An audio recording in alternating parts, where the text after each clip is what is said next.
Assalamualaikum semuanya, jumpa lagi sama Alfa. Hari ini kita akan masuk ke bab baru di kelas 10 ya. Babnya apa? Yap, dia adalah vektor. Vektor itu apa? Gunanya buat apa? So, untuk pengenalannya dulu, mari kita lihat video berikut. Physics time. Sebelum kita berkenalan dengan vektor, mari kita bagi besaran dulu menurut arahnya ya. Jadi kalau pada bab besaran dan satuan kemarin kita udah bagi besaran itu menurut satuannya, ada besaran pokok dan besaran turunan. Nah, di sini kita akan bagi dulu besaran itu menurut arahnya, dibagi jadi dua. Yang pertama ada besaran skalar. Kemudian yang kedua ada besaran vektor. Nah, apa itu besaran skalar dan vektor? Untuk besaran skalar itu adalah besaran yang hanya memiliki nilai. Sedangkan untuk besaran vektor dia punya nilai dan arah ya. Contohnya gimana sih? Untuk contoh yang skalar adalah massa ya. Jadi kalau kalian ngomongin massa kamu berapa? Ya udah 1 kilogram doang ya. Kagak ada arahnya kan. Kemudian ada jarak, jadi misalkan jarak kota Semarang sama Jakarta berapa kilometer kayak gitu. Kemudian ada kelajuan yang ada di speedometer kita. Dan yang terakhir ada suhu ya. Sebenarnya masih banyak lagi besaran, contoh besaran skalar, nggak hanya ini. Jadi aku cuma ngambil 4 aja.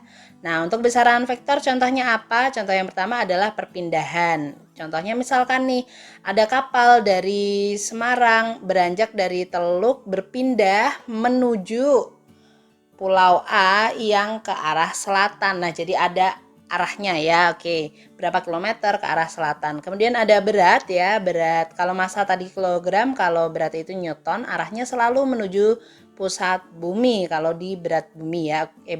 Berat kita maksudnya ya. Kemudian ada kecepatan ya. Jadi kalau kecepatan itu tetap harus ada arahnya. Contohnya misalkan kecepatanku adalah 1 meter per sekon ke arah barat daya. Nah, ada arahnya ya. Lanjut yang terakhir ada gaya. Oke, karena gaya itu contohnya adalah berat tadi, so dia pasti vektor. Nah, kalau kita udah tahu vektor ya, punya nilai dan arah, maka kita ke penulisannya dulu. Penulisannya ada dua, yang pertama adalah secara tulis tangan ya kalau kita manual, kemudian yang kedua adalah menggunakan komputer. Nah, kalau menggunakan komputer ini jelas ya, pengennya nggak ribet, jadi nggak terlalu banyak klik kayak gitu ya, sehingga biar mempermudah usernya. Oke, untuk yang vektor dulu penulisan tangannya itu adalah begini ya, jadi ada misalkan vektor A, atasnya kita kasih tanda panah ya, vektor A kemudian kasih panah ya, jadi ada tanda panahnya. Sedangkan untuk komputer biar nggak susah ya, kalau pakai panah kan berarti harus pakai equation, kemudian klik yang tanda panah, kemudian kita ngetik A, itu kan lama. Kita untuk komputer cukup pakai bold aja atau alias tebal ya, dikasih tebal aja, hurufnya nggak miring. Lanjut, nah kalau vektor itu punya nilai dan arah. Nah, nilainya atau besar vektornya itu bisa kita tulisin sendiri. Ya, kalau yang ada panahnya dan tebal ini artinya vektor A. Sedangkan kalau besarnya, contohnya gini, vektor A itu adalah 13 meter ke arah timur. Berarti kalau besarnya itu cuma 13 meter ya. Oke, itu besarnya. Untuk tulis tangan, penulisannya adalah menggunakan tanda A yang ada panahnya, kemudian kita kasih mutlak. Oke, diberi tanda panah dan diberi tanda mutlak. Kemudian kalau komputer kita menggunakan yang begini ya, jadi dia tidak tebal. Kadang-kadang boleh miring, kadang-kadang enggak ya, yang penting dia enggak bold. Oke, itu penulisan vektor. Lalu bagaimana dengan gambarnya ya? Gambar vektor itu kita menggunakan begini, panah ya. Jadi di sini itu vektor A yang arahnya ke sana, ada titik di bawah sini, kemudian ada panah di sebelah sana. Titik yang di bawah sini atau titik awal mula vektor kita sebut dengan pangkal vektor. Sedangkan panahnya ke sana kita sebut dengan ujung vektor. Oke, kita keep dulu. Sekarang kalau misalkan aku punya gambar seperti ini, berarti ini ada vektor A. Ya, besarnya 30 meter, ada 45 derajat. Bagaimana cara membacanya? Ya, membacanya begini ya. Vektor A itu memiliki besar 30 meter dan berarah 45 derajat ke utara dari timur ya. Jadi arahnya ke utara tapi dari timur gitulah. Kemudian atau bisa kita tulis juga 45 derajat dari sumbu X positif, karena ini kan dari X positif ya. Itu cara membacanya. Oke, kita akan lanjut dengan beberapa istilah pada vektor. Jadi kalau kita punya dua vektor atau lebih, istilahnya di sini ada beberapa. Yang pertama adalah sejajar atau paralel, kemudian ada sama, kemudian ada negatif, dan yang terakhir ada anti sejajar atau anti paralel. Yang sejajar dan paralel ini artinya apa? Arahnya sama. Oke, arahnya aja yang sama. Jadi contohnya di sini aku punya vektor A dan vektor B arahnya sama. Itu namanya dia sejajar atau paralel.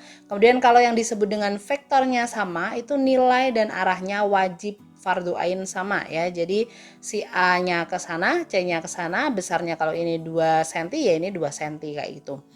Untuk yang negatif artinya apa? Nilai sama, arahnya beda ya, berarti dibalik. Oke, misalkan A itu 2 cm ke sana, maka D 2 cm ke sebaliknya ya, 180 derajat.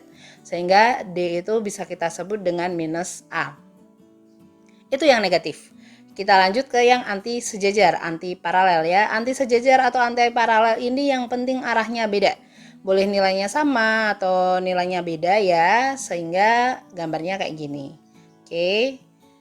So, kita akan lanjut. Contohnya misalkan kita gambar ya. Kita kan menggambarnya bisa pakai penggaris, bisa pakai buku kotak ya. Misalkan kita punya gaya F. Nah, penggambarannya ini nggak boleh sembarangan. Contohnya apa? Kalau aku gambarin F, maka nilai 2F itu harus 2 kalinya. Contohnya ini, misalkan tadinya ini 2 kotak ya sekitaran. Kemudian maka yang di sini harus 2 kali 2, jadi 4 kotak, mendekati 4 kotak. Seperti itulah ya. Kemudian kalau mau 3 kotak berarti 3 dikalikan 2 ya. Jadi ukurannya harus sama seperti itu. Nah, kalau kita punya yang negatif, ini misalkan R ya, ukurannya berapa? Ini 1 2 3 4 ya, mendekati 4. Maka minus R juga arahnya kebalikan tapi juga mendekati 4. Seperti itulah ya. Ukurannya wajib sama. Kalau kalian menggunakan penggaris itu lebih bagus, atau buku kotak juga lebih bagus. Tapi nanti kalau semakin lama penulisan itu akan jadi relatif ya, karena kan kita nggak mau ribet ya, biar cepet ngitungnya. Oke, untuk menentukan resultan vektor atau penjumlahan, jadi resultan itu bahasa lainnya penjumlahan, kita mempunyai beberapa metode ya. Yang pertama ada metode grafis dan yang kedua adalah metode analitis ya. Bedanya apa? Ya jelas ya. Kalau metode grafis itu artinya berarti grafik ya atau gambar sebenarnya, maka di sini kita istilahnya mengukur. Jadi butuh alat ukur, penggaris, mistar, dan lain sebagainya. Nah, kalau untuk analitis berarti kita menghitung ya.